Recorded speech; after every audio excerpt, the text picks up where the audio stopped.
বিসমিল্লাহির রহমানির রহিম। Help sir YouTube চ্যানেলের পক্ষ থেকে সবাইকে জানাচ্ছি আন্তরিক শুভেচ্ছা ও অভিনন্দন। আজ আমরা cost accounting department chapter number 2 an introduction to cost term and purpose চ্যাপ্টারের তৃতীয় ক্লাস থেকে শুরু করব। প্রথম ক্লাসে আমরা দেখিয়েছিলাম এটা যে an introduction to cost term and purpose চ্যাপ্টারের অঙ্ক, এটা আমরা কি দেখে বুঝবো। সাধারণত 1 থেকে 10 এই 10টা টপিকস থেকে সাধারণত এই চ্যাপ্টার থেকে কোশ্চেন আসে এবং আমরা প্রথম এবং দ্বিতীয় ক্লাসে 1 থেকে 7 পর্যন্ত সবগুলি টার্ম নিয়ে আলোচনা করেছিলাম এবং এই প্রত্যেকটার একটা করে অঙ্ক করিয়ে দিয়েছিলাম। আজ আমরা টোটাল একটা কস্ট শিট করব, অর্থাৎ 8 নাম্বার টপিকস থেকে আজকে আমরা শুরু করব। টোটাল কস্ট শিটটা নিয়ে আজকে আমরা আলোচনা করব এবং একটা অঙ্ক করিয়ে দিব। তো চলেন প্রথমেই আগে কস্ট শিটটা কি, কস্ট শিটটার সূত্রটা আগে আমরা ঠান্ডা মাথায় দেখি। অর্থাৎ 1 থেকে 7 নাম্বার রিকোয়ার পর্যন্ত এই সমস্ত টপিকসগুলি নিয়েই হচ্ছে আমাদের এই কস্ট শিটটা। ঠান্ডা মাথায় খেয়াল করেন কস্ট শিটের মধ্যে কোন কোন টপিকসগুলি অন্তর্ভুক্ত হবে। অর্থাৎ আমাদের 1 থেকে 7 পর্যন্ত সব কয়টা রিকোয়ারমেন্ট এইটার মধ্যে অন্তর্ভুক্ত আছে। তাহলে আমরা কস্ট শিটটা নিয়ে আলোচনা করি। কস্ট শিট পার্টিকুলার্স টাকা। প্রথমেই দেখেন, প্রথমে আমি বের করব র মেটেরিয়াল ইউজড। ফার্স্ট টপিকস হচ্ছে আমার র মেটেরিয়াল ইউজড বের করব। র মেটেরিয়াল ইউজডের মধ্যে সাধারণত 6 ধরনের টপিকস দেওয়া থাকে। ওপেনিং র মেটেরিয়ালস, আমার প্রথমেই অঙ্কটা পড়ে প্রথমেই খুঁজতে হবে ওপেনিং র মেটেরিয়ালস আছে কিনা। এটা হচ্ছে প্রথম স্টেপ। এই প্রথম স্টেপের মধ্যে যেগুলো আসবে তার ভিতর প্রথমে আমি খুঁজবো ওপেনিং র মেটেরিয়াল এবং সিরিয়াল ওয়াইজভাবে এইখানে যেভাবে দেওয়া আছে এইভাবে সিরিয়ালভাবে সাজাবো, তাহলে আমার অঙ্কটা একেবারে ইজি হয়ে যাবে। প্রথমে ওপেনিং র মেটেরিয়ালস, 2 নম্বরে র মেটেরিয়াল পারচেস, এরপরে যদি ফ্রেট ইন অথবা ক্যারেজ ইনওয়ার্ড এটা যদি থাকে অর্থাৎ আন্তঃপরিবহন, তাহলে এটা যোগ করব। ডিসকাউন্ট অথবা পারচেস রিটার্ন, যদি কোনো বার্তা থাকে অথবা ক্রয় ফেরত থাকে তাহলে সেটা বিয়োগ করে দিব।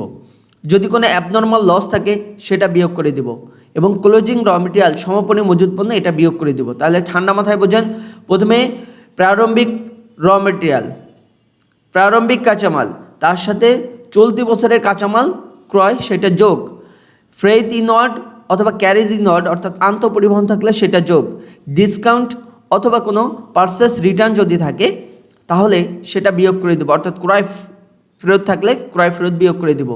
যদি কোনো লস থাকে অ্যাবনর্মাল লস থাকে সেটা বিয়োগ করে দেবো। ক্লোজিং র মেটেরিয়াল সমাপনী মজুদ পণ্য বা সমাপনী কাঁচামাল যদি থাকে সেটা আমরা বিয়োগ করে দেবো। নিশ্চয়ই আপনারা বুঝতে পারছেন। সাধারণত এই 6টা টপিক্সের থেকেই পরীক্ষার হলে দেয়। এখন যদি কোনো কোশ্চেনে পারচেস ডিসকাউন্ট এটা যদি না দেওয়া থাকে অথবা পারচেস রিটার্ন যদি না দেওয়া থাকে তাহলে এই অপশনটা আসবে না। যদি ফ্রেট ইন অথবা অ্যাবনর্মাল লস, সাধারণত অ্যাবনর্মাল লস এটা থাকে না, তাই অ্যাবনর্মাল লস যদি না থাকে তাহলে এই অপশনটা আমি দিব না।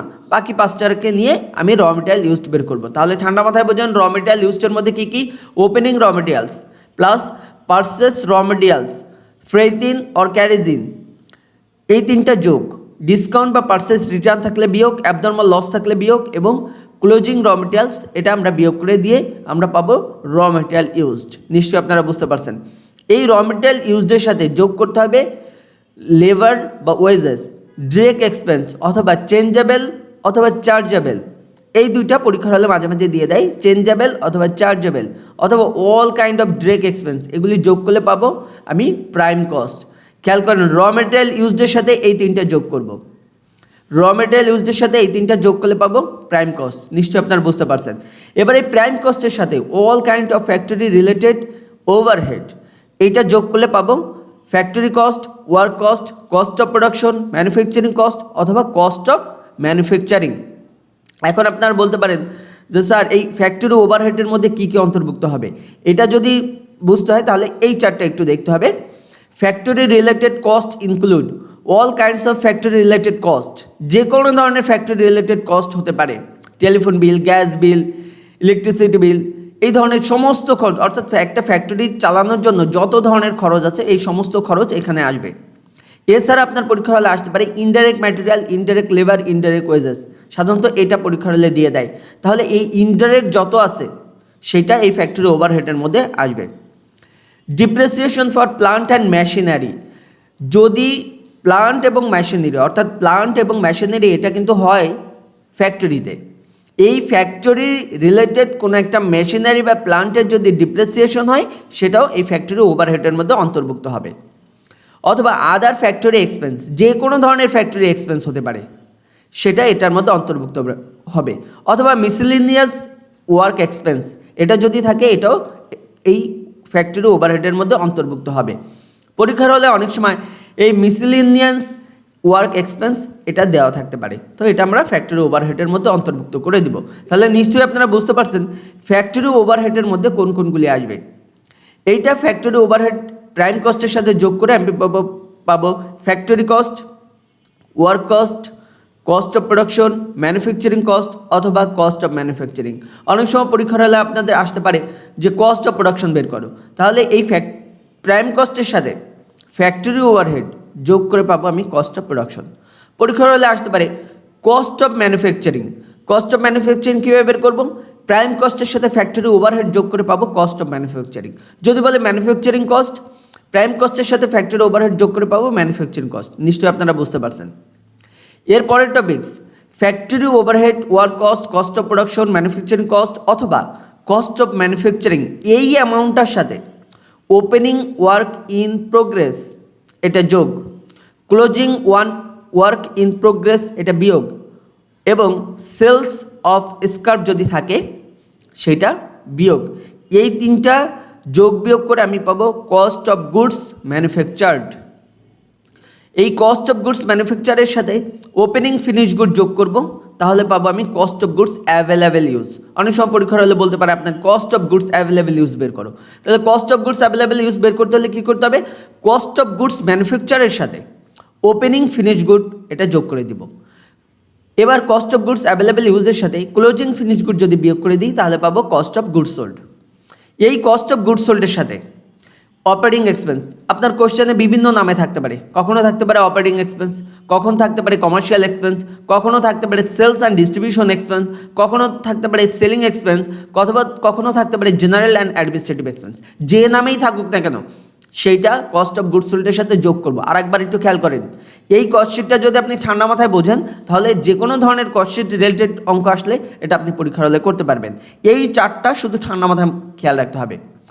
কস্ট অফ গুডস সোল্ডের সাথে যে নামেই কোশ্চেনের ভিতরে থাকুক না কেন, operating expense, commercial expense, sales and distribution expense, selling expense, general and administrative expense, যে নামে থাকুক না কেন সেটা কস্ট অফ গুডস সোল্ডের সাথে যোগ করে দেবেন। যোগ করলে পাবো কস্ট অফ সেলস অথবা টোটাল কস্ট। কখনো আসতে পারে পরীক্ষার হলে কস্ট অফ সেলস বের করো, অথবা কখনো আসতে পারে টোটাল কস্ট বের করো। যে নামেই আসুক না কেন কস্ট অফ গুডস সোল্ডের সাথে এইগুলি যোগ করলে আমি পাবো কস্ট অফ সেলস অথবা টোটাল কস্ট। নিশ্চয়ই আপনারা বুঝতে পারছেন। এবার টোটাল কস্টের সাথে আপনি কতটুকু প্রফিট করতে চান সেই এক্সপেক্টেড প্রফিটটা যোগ করে দেবেন, তাহলে হবে আমার সেলসের পরিমাণ। আমি কী দামে বিক্রি করব, আগে আমার কতটুকু কস্ট হয়েছে, ধরেন কস্ট হয়েছে 100 টাকা, তাহলে আপনি প্রফিট করতে যাচ্ছেন 20 টাকা, তাহলে 100 সাথে প্রফিট 20 টাকা যোগ করে হবে 120 টাকা, অর্থাৎ সেল করবেন আপনি 120 টাকায়। নিশ্চয়ই আপনারা বুঝতে পারছেন। তাহলে আরেকবার খেয়াল করেন, প্রথম হচ্ছে ওপেনিং র মেটেরিয়ালসের সাথে র মেটেরিয়াল পার্সেস যোগ, craze in or freight in এটা যোগ, ডিসকাউন্ট অর পার্সেস রিটার্ন থাকলে বিয়োগ, অ্যাবনর্মাল লস থাকলে বিয়োগ, ক্লোজিং র মেটেরিয়ালস থাকলে বিয়োগ। এটা যোগ বিয়োগ করে আমি পাবো র মেটেরিয়াল ইউজ। র মেটেরিয়াল ইউজের সাথে ওয়েজেস বা লেবার এটা যোগ করব, ডিরেক্ট এক্সপেন্স থাকলে যোগ করব, চেঞ্জেবল এক্সপেন্স বা চার্জেবল এক্সপেন্স থাকলে এটা যোগ করে পাবো প্রাইম কস্ট। প্রাইম কস্টের সাথে all kind of factory related cost যোগ করে পাবো factory cost, work cost, cost of production, manufacturing cost অথবা কস্ট অফ ম্যানুফ্যাকচারিং। এইগুলির সাথে আবার ওপেনিং ওয়ার্কিং প্রোগ্রেস যোগ, ক্লোজিং ওয়ার্কিং প্রোগ্রেস বিয়োগ, সেলস অফ স্ক্র্যাপ থাকলে বিয়োগ করে পাবো cost of goods manufactured. Cost of goods ম্যানুফ্যাকচারের সাথে ওপেনিং ফিনিশ গুড যোগ করে পাবো cost of goods available use. Cost of goods available ইউজের সাথে ক্লোজিং ফিনিশ গুড যদি বিয়োগ করে দিই তাহলে পাবো cost of goods sold. Cost of goods সোল্ডের সাথে all kind of operating expense, commercial expense, sales and distribution expense অথবা সেলিং এক্সপেন্স অথবা জেনারেল অ্যান্ড অ্যাডমিনিস্ট্রেটিভ এক্সপেন্স, যে নামেই থাকুক না সেটা কস্ট অফ গুডস সোল্ডের সাথে যোগ করলে পাবো কস্ট অফ সেলস অথবা টোটাল কস্ট। নিশ্চয়ই আপনারা বুঝতে পারছেন। এই টোটাল কস্টের সাথে এক্সপেক্টেড প্রফিট যদি যোগ করি তাহলে পাবো আমরা সেলস। এবার চলেন আমরা একটা অঙ্ক করি, তাহলে আরও ক্লিয়ার হয়ে যাব। Problem number 8, the apex company produce different type of leather goods. The sales revenue for the year টাকা 12 lakh. The cost related different informations during the year were as follows. এই চার্টগুলি আমার কোশ্চেনে দেওয়া আছে, যে এই ইনফরমেশনগুলি আমার দেওয়া আছে। দেখেন এবার আমার কী বের করতে বলছে। প্রথমে বের করতে বলছে raw material used, prime cost, cost of manufacturing, cost of goods manufacture, cost of goods available used, cost of goods sold, cost of sales এবং প্রফিট অর লস, অর্থাৎ 8টা উপাদান আমাকে বের করতে বলছে। তাহলে প্রথমে বের করতে বলছে র মেটেরিয়াল ইউজড। ঠান্ডা মাথায় বোঝেন র মেটেরিয়াল ইউজডের মধ্যে কোন কোন টপিকসগুলি থাকে, তাহলে আমরা 4টা একটু দেখে আসি। র মেটেরিয়াল ইউজডের মধ্যে থাকবে 6টা topics: opening raw material purchase, freight in, carriage in, discount or return, abnormal loss এবং ক্লোজিং র মেটেরিয়ালস। তাহলে এই 6টা উপাদান আমার আছে কিনা এবার সেটা আমরা খুঁজে আসি। খেয়াল করেন, প্রথম হচ্ছে ওপেনিং র মেটেরিয়াল আমি খুঁজবো। তাহলে এ হচ্ছে আমার ওপেনিং র মেটেরিয়াল 2,50,000। তাহলে এই 2,50,000-এর সাথে আমি যোগ করব র মেটেরিয়াল পারচেস হচ্ছে 50,000। এরপর যদি কোনো ফ্রেট ইন বা ক্যারেজ ইন অর থাকে সেটা আছে কিনা, এই হচ্ছে ফ্রেট ইন 2,000।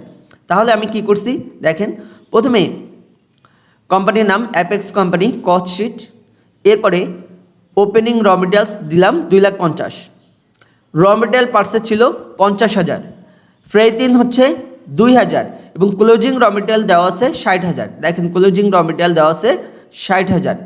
তাহলে এটা যোগ বিয়োগ করে পাবো আমি র মেটেরিয়াল ইউজড। তাহলে র মেটেরিয়াল ইউজড পাইছি 2,42,000।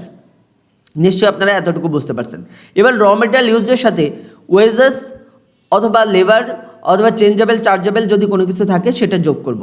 তাহলে আমার এই অঙ্কে ওয়েজেস দেওয়া আছে, চলেন ওয়েজেস দেওয়া আছে 1,70,000 এবং চেঞ্জেবল এক্সপেন্স দেওয়া আছে 50,000। আমি এই দুইটা যোগ করব, অর্থাৎ ওয়েজেস এবং চেঞ্জেবল এক্সপেন্স এই দুইটা যোগ করলে হয় 2,20,000। এই 2,42,000-এর সাথে যদি 2,20,000 যোগ করি তাহলে হবে 4,62,000। এটা হচ্ছে প্রাইম কস্ট। এবার ফ্যাক্টরি রিলেটেড কস্ট এটা আমার যোগ করতে হবে। আসেন, ফ্যাক্টরি রিলেটেড কস্ট হচ্ছে 2,50,000। তো ফ্যাক্টরি রিলেটেড কস্ট আমি 2,50,000 এটা যোগ করছি, তাহলে আমি পাবো 7,12,000। এই 7,12,000-এর সাথে আমার কি যোগ করতে হবে, এরপরের স্টেপে ওপেনিং ওয়ার্কিং প্রোগ্রেস থাকলে যোগ করব, ক্লোজিং ওয়ার্কিং প্রোগ্রেস থাকলে বিয়োগ করব, সেলফ অফ স্ক্র্যাপ থাকলে এটা বিয়োগ করব। এই অঙ্কে আমার দেখেন ওপেনিং ওয়ার্কিং প্রোগ্রেস হচ্ছে 80,000, ক্লোজিং ওয়ার্কিং প্রোগ্রেস হচ্ছে 70,000 এবং সেলস অফ স্ক্র্যাপ এটা দেওয়া ছিল 5,000। তাহলে এটা আমি যোগ বিয়োগ করে দিব, অর্থাৎ opening working progress 80,000, closing working progress 70,000 বিয়োগ করে দিলাম এবং সেলফ অফ স্ক্র্যাপ এটা হচ্ছে 5,000 এটা বিয়োগ করে দিলাম। তাহলে আমি পাবো 7,17,000 কস্ট অফ গুডস ম্যানুফ্যাকচার্ড। এবার কস্ট অফ গুডস ম্যানুফ্যাকচারের সাথে ওপেনিং ফিনিশ গুড যদি থাকে সেটা যোগ করে দিব, তাহলে পাবো cost of goods available use. দেখেন এই অঙ্কে আমার কিন্তু ওপেনিং ফিনিশ গুড এটা দেওয়া আছে, ওপেনিং ফিনিশ গুড হচ্ছে 40,000। তাহলে এই ওপেনিং ফিনিশ গুড 40,000 এটা আমি যোগ করে দিব, তাহলে পাবো হচ্ছে cost of goods available use 7,57,000। এর সাথে থেকে ক্লোজিং ফিনিশ গুড 60,000 এটা বিয়োগ করে দিব, তাহলে আমি পাবো 6,97,000 এটা হচ্ছে কস্ট অফ গুডস সোল্ড। তাহলে 6,97,000 এটা হচ্ছে কস্ট অফ গুডস সোল্ড। এই কস্ট অফ গুডস সোল্ডের সাথে যদি কোনো সেলিং এক্সপেন্স, জেনারেল এক্সপেন্স বা অ্যাডমিনিস্ট্রেটিভ এক্সপেন্স অথবা কমার্শিয়াল এক্সপেন্স অথবা অপারেটিং এক্সপেন্স যে নামেই থাকুক না কেন সেটা আমি যোগ করব। তাহলে আসেন আমাদের এই অঙ্কে কী নামে আছে, দেখেন এই অঙ্কে সেলিং এক্সপেন্স দেওয়া আছে, জেনারেল অ্যান্ড অ্যাডমিনিস্ট্রেটিভ এক্সপেন্স এই দুইটা নামে দেওয়া আছে। তাহলে এই 50,000 টাকা, 40,000, 10,000 এটা আমি কস্ট অফ গুডস সোল্ডের সাথে যোগ করে দিব। তাহলে কস্ট অফ গুডস সোল্ডের সাথে সেলিং এক্সপেন্স 40,000 এবং general and administrative expense 10,000, total 50,000। এই 6,97,000-এর সাথে 50,000 টাকা যোগ করলে হবে 7,47,000। এটার নাম হচ্ছে কস্ট অফ সেলস অথবা টোটাল কস্ট। এখন আমার হচ্ছে এক্সপেক্টেড প্রফিট। এখন খুঁজি আমার কোয়েশ্চেনে কোথাও এক্সপেক্টেড প্রফিট কথাটা বলা আছে কিনা,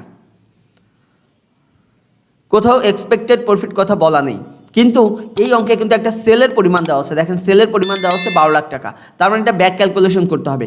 কিভাবে এটা করতে হবে, প্রথমে আপনি সেলের ঘরে লেখেন 12 লাখ টাকা, তাহলে সেলের ভিতরে অবশ্যই প্রফিট সহকারেই কিন্তু বিক্রি করা হয়। তাহলে আমার কস্ট অফ সেলস বা টোটাল কস্ট ছিল 7,47,000 টাকা।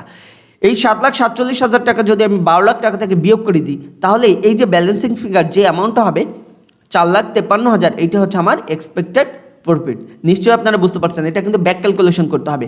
অর্থাৎ আপনি সেলের পরিমাণ আগে লেখেন 12 লাখ আর আপনার কস্ট অফ সেলস বা টোটাল কস্ট হচ্ছে 7,47,000।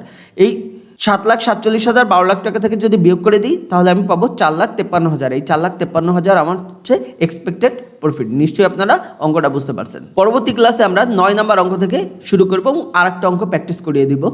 সবাইকে আন্তরিক শুভেচ্ছা ও অভিনন্দন জানিয়ে আজকের মতো বিদায় নিচ্ছি।